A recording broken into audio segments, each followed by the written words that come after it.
Well, there's a little bit of changes going on here on the railroad, here to Withlacoochee River Railroad. Let's get through the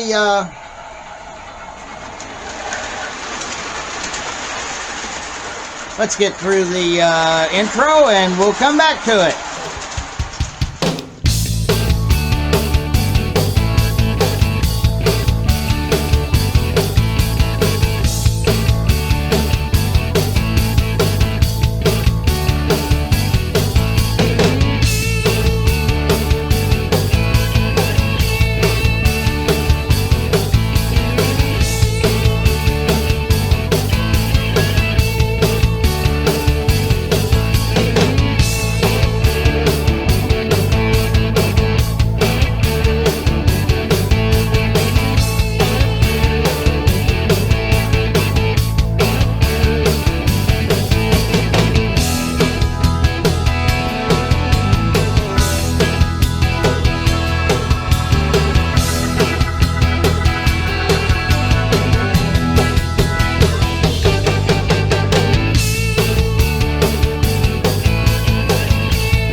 Okay.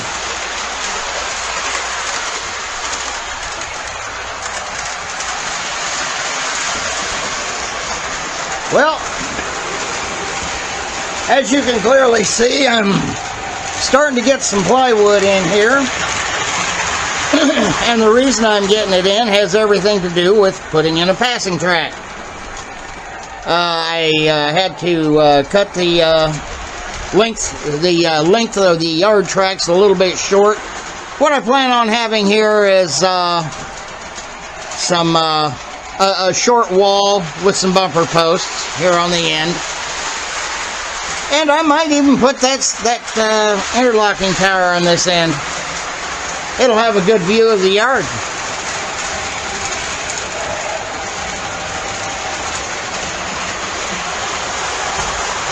We're fixing to make some changes here on the railroad. We got it in over here as well for the passing track.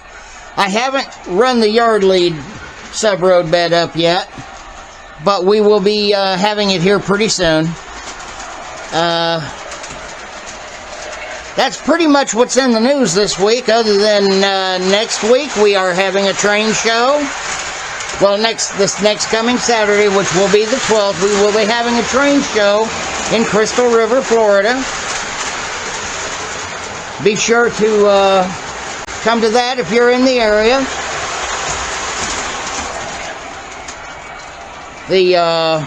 It'll be at the National Guard Armory.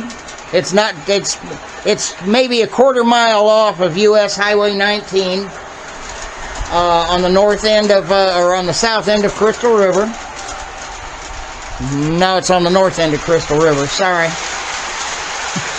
I know it's there somewhere. Anyway,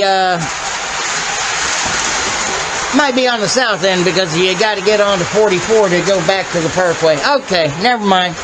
Anyway, it's right near the Citrus County Airport.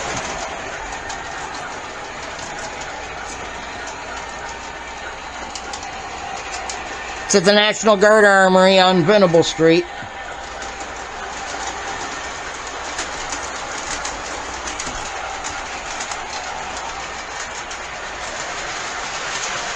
Now, mind you, I'm not going to put those in and end up keeping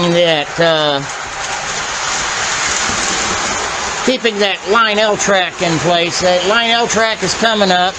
It'll get used for other uses. I've got plenty of it for what I want to do.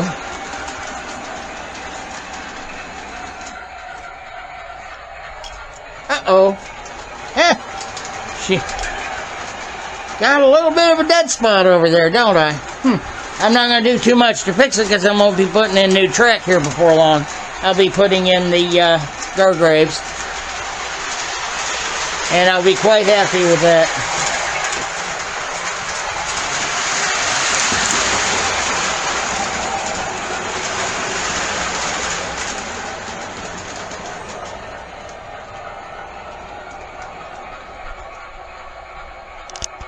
And here we are again, another week's gone by here at the Withlacoochee River Railroad, and we are...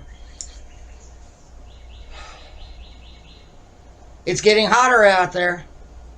It stays fairly, I mean, under the shade of this roof in here, it stays fairly cool, but the humidity will get, it'll get to where you won't see me doing much in the way out here of doing anything, because it's just going to be too miserable out here, especially when it starts stretching into the afternoons. I, for a long time there, was able to, you know, well, for the past few months, I was able to come out here anytime, day or night. But good grief, even at night, the humidity can be stifling out here, especially as we get into July and August and September. If we have a hurricane come through, the humidity is going to be through the roof. And I mean, it's just going to be... I've worked nights over at the power plant. Well, you know, the only place that was air conditioned over there outside of the break room was the control room and the offices. And, of course, you can't hang out in there all night. But I've seen it at 3 o'clock in the morning. It's 80 degrees. And while the 80 degrees in and of itself isn't so bad, you're talking stiflingly hot. Or stifling humidity. You can't hardly breathe in it because you're sitting there breathing basically water. It's not raining or anything, but it's oh boy, and it's the humidity's at 100%, and you're just sweating to death. That's what you're doing. So yeah, it's when they tell you, you know, you get into these southern states, they tell you it's not the heat that's the problem; it's the humidity. They're not lying to you. They're not lying to you at all. Anyway, as you can see, I've got plans. I'm getting ready to remove the main line off of this railroad, and I will be putting Gargraves track in its place. And I feel like the Gargraves track will suit it better, especially with the up and down grades. You know, one of the things you have with this rigid line L track is, you know, you start a grade and it kinks like this sometimes, and it just, yeah, it's no fun. So, whereas with Gargraves, you've got a little bit longer than just a 30-inch piece of track to work with there. You've got either 36 or sometimes 40 inches or 48 inches. And you can take, and that can have its, you can actually bend that in the middle a little bit, and it's much smoother. Also, I don't want to have to go through trying to mate up the Gargrave switches with the line L track. It's not that I'm not happy with the line L track. It does its job. It does great. And like I said, one of my plans is to build a modular railroad that can easily travel, and of course I would enjoy the heck out of that, be able to take it to train shows and things like that. I'd like to be able to show off a layout at a train show too. Now, I've tried to garner interest in people wanting to start a club. And I've tried it in all three scales. Nobody around here wants a club. Nobody around here wants to do modules. Nobody around here wants to do anything that can benefit everybody. And then, you know, we lose more model railroaders in the area that way. Because the model railroaders that are around, well, they just want to sit at home and play with their train. Okay, that's fine. But, you know, don't sit there and cry that, you know, nobody's getting into the hobby these days when, you know, you've taken and you haven't bothered doing anything to, you know, build up the hobby at all. One of the reasons that you build a modular layout or even any kind of a layout at a train sale or a train show is to show the hobby off to the next generation or the next 2 generations down. And hopefully they'll get an interest in it. Of course, pricing is always an issue, especially if you're young. Of course, it's about to become more of an issue, isn't it? Yeah, those tariffs are going to kick in now. Now, I realize there's probably a lot of you out there that were totally against tariffs, thinking it's going to destroy our economy. Let me tell you something. Our economy was on life support to begin with.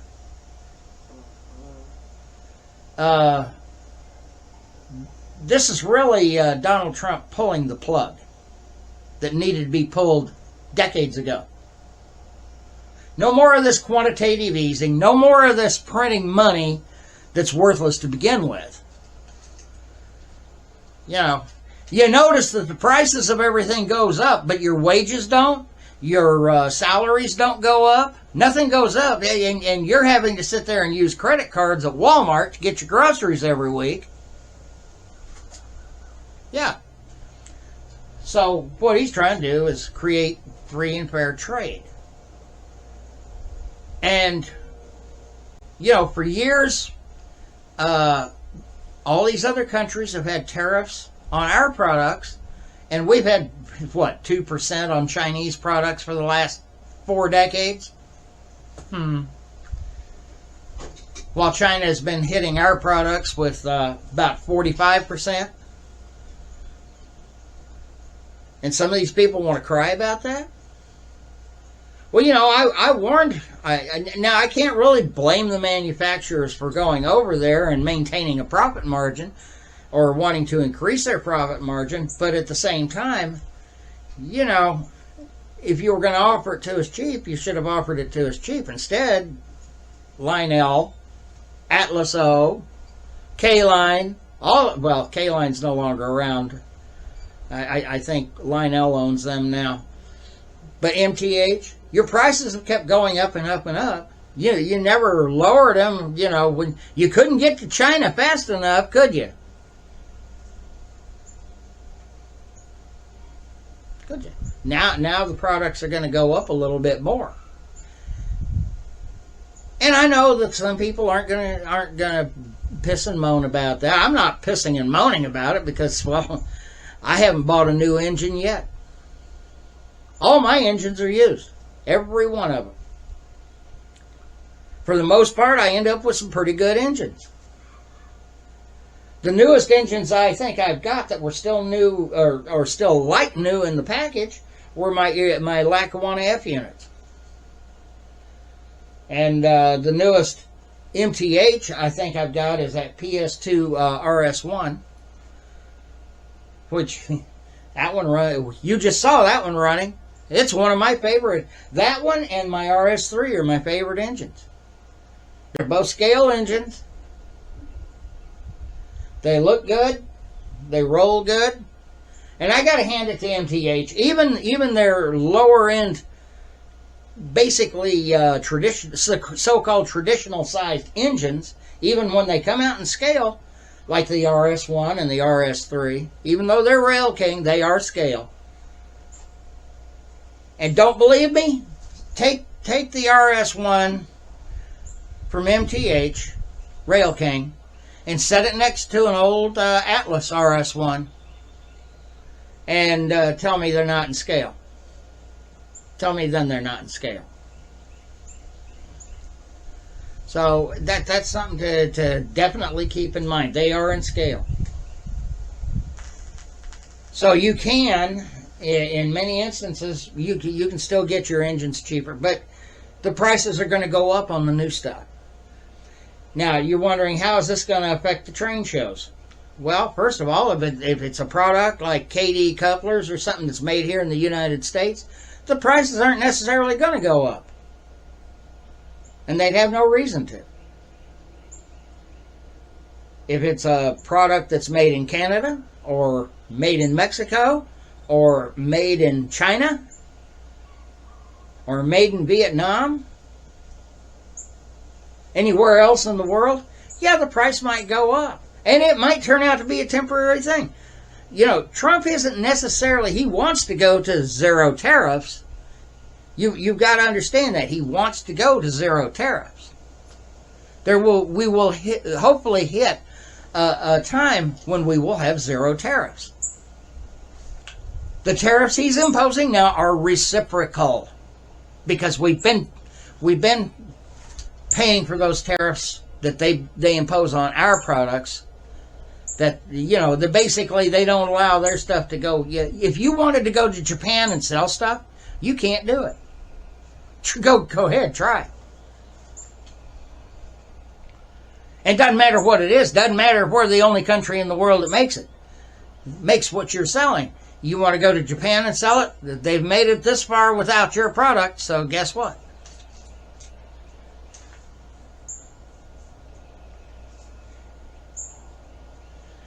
Yeah, how's it going to affect model railroading? Well, the fact that a number of years ago, and I warned the manufacturers, you know, why don't you just stay in the United States? Well, they didn't want to have to deal with the unions. They didn't want to deal with the regulations of employment. They didn't want to deal with that. They didn't want to deal with the whining American worker. Oh, okay. But your prices didn't come down when you got that cheap labor over there, did it? Did they? No, of course not. But I warned them. You know, the day's going to come, you're going to rue the day that you had everything produced in China. And they just might rue the day. I mean, there's always going to be modelers around that are going to buy the stuff no matter what. I understand that, and I'm certainly not faulting them. If it's something they want, it's something they should be able to get. But they're going to have to pay the price now. They're going to have to pay the price now. Yeah, how's it going to affect train shows? Like I said, on new merchandise, like if you go to Zitniks and buy KD couplers, it's not going to affect you at all. The KD couplers are going to be whatever they're priced at. They're made in Oregon, which is a part of the United States. If he has some new stuff out there, new Lionel, new K-Line, K-Line again. K-Line is part of Lionel. Some new MTH, new Atlas O. If he's got some of that out there, yeah, the price may be going up on it. But what can you do about it? I don't think it's going to affect the train shows that much, because the secondary market isn't going to really be reflective of the tariffs right away, if at all. The secondary market, you're only going to be able to get what you're going to be able to get. You're not going to be able to just up those prices on everything because of the tariffs. I'll bet you there'll be some idiot out there that'll try, though. Well, them tariffs are killing me. And I've got all this stuff. And it's Lionel, so it's valuable. Yeah, okay. And you're packing it back up and taking it home with you, aren't you? Again, one of the nice things about the shows is you go to a show, you walk in. A lot of these guys, especially guys that are being attacked by their other halves, yes, this stuff will sell or you're not coming home. Yeah, okay, dear. But I mean, when they, when these guys, a lot of them out there, now some of them, this is what they do for a living. I know a couple of guys like that. They're not going to give you much of a break, if at all. Sometimes they will, but for the most part, they're not going to give you much of a break unless it's just something they want to get rid of. It's something that's been a nuisance to them, and you want it. A lot of the time, they will let you have it. But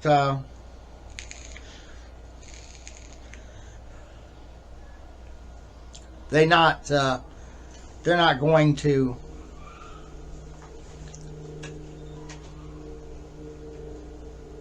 Yeah, for the most part, the guys that do that for a living, like I said, Zicknick goes to every Regal show. He goes to York and stuff like that. He also has a storefront down in St. Pete.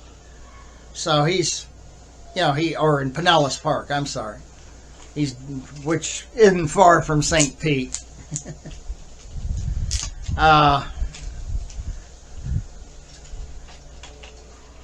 But the guy that's in there, he's got some extra stuff he's trying to sell off. It's in his way. He wants to get rid of it. Yeah, how badly does he want to get rid of it? What kind of a deal is he wanting to make?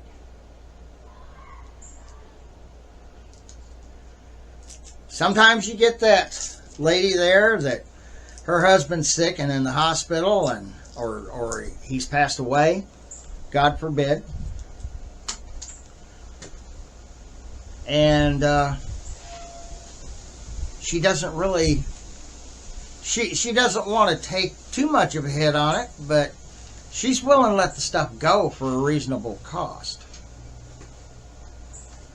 And she should be able to do that. But reasonable to me is what I can get it for, maybe much cheaper than what she's got. I mean, if she's wanting $5,000 for a $300 locomotive, no. No. And I think we all recognize that.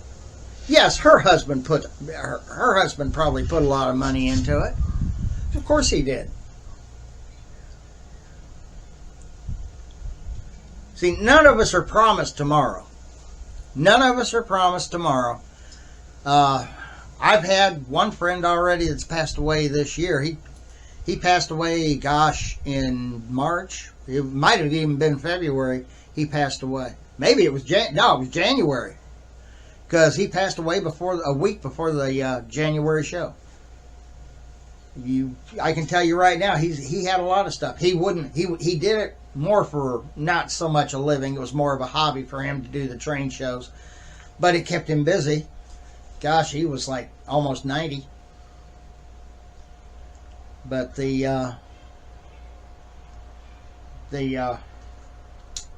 what do they call it? It was the cancer having to do with the pancreatic cancer. And once that sets in, you don't have that long to go before you're leaving this world. So, hey, while you're still here, tomorrow's not promised to anybody. So, get to know Jesus Christ as your Lord and Savior. And, so you don't have to go to the place you don't really want to. You don't have to join the wrong train club. One of the reasons that we're having to take and impose these tariffs is because we didn't obey God's word. Disobedience to God's word always leads to turmoil. Leads to Democrats in office and things like that. It always leads to a worser scenario. And what you want to do is change that scenario and get back to where you need to be. But that's basically what Donald Trump is trying to do, is get this country back on the track it needs to be on. Did I get a little political in this one? Yeah, so what? I can remember the days when I could walk into a hobby shop and usually be able to afford whatever it was I was wanting to get. I couldn't make it to all the train shows because I had to work a lot of Saturdays in those days and stuff like that. But I'd get a day off sometimes and yeah, I would go to the model train store. We also, at that time, we also had RC stores around here. They were very popular.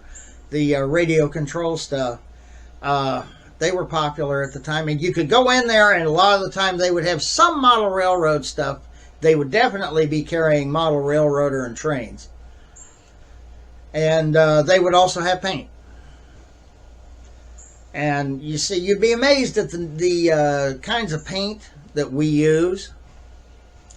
We use a lot of the same colors, the exact same colors that your armor modelers use, that your RC airplane modelers use, that your plastic model airplane builders use. I use a lot of the same stuff model car builders use because I build model cars once in a while.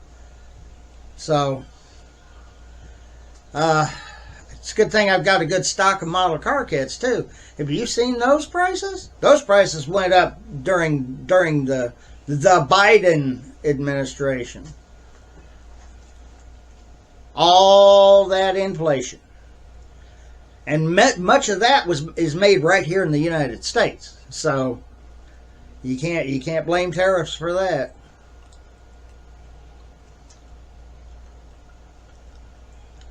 And I mean, there's some really cool stuff coming. Mobius has got some things coming out that I'm interested in.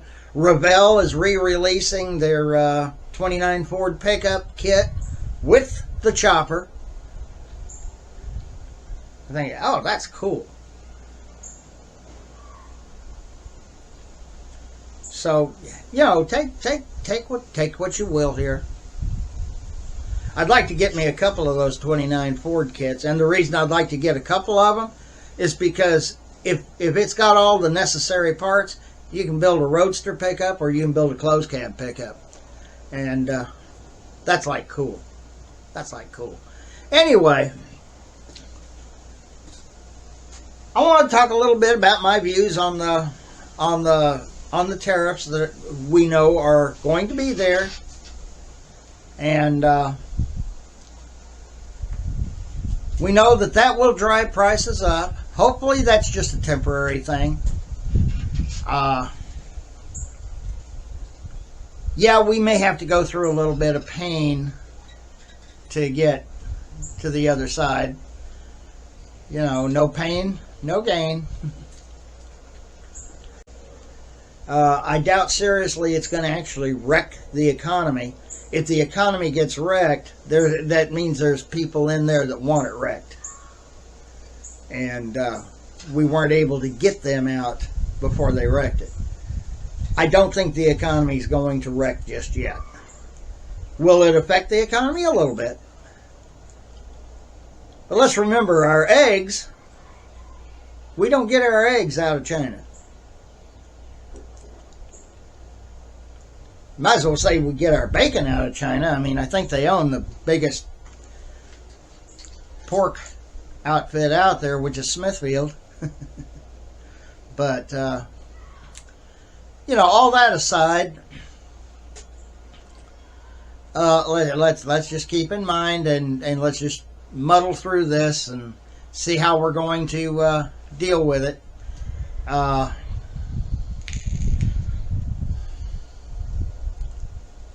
I think that I think that in the long run it can turn out to be a good thing for us, because if he reaches his actual goal, which is zero tariffs, free and fair trade, then yes, the United States, America will be truly made great again. Yeah, there's a chance that things could go awry. There's always that chance. Let's hope not. If you like the content, like, subscribe, and share. And, well, if you don't, you don't. I care, but what can I do about it? If you don't like it, you don't like it. So, until next time,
Happy railroading.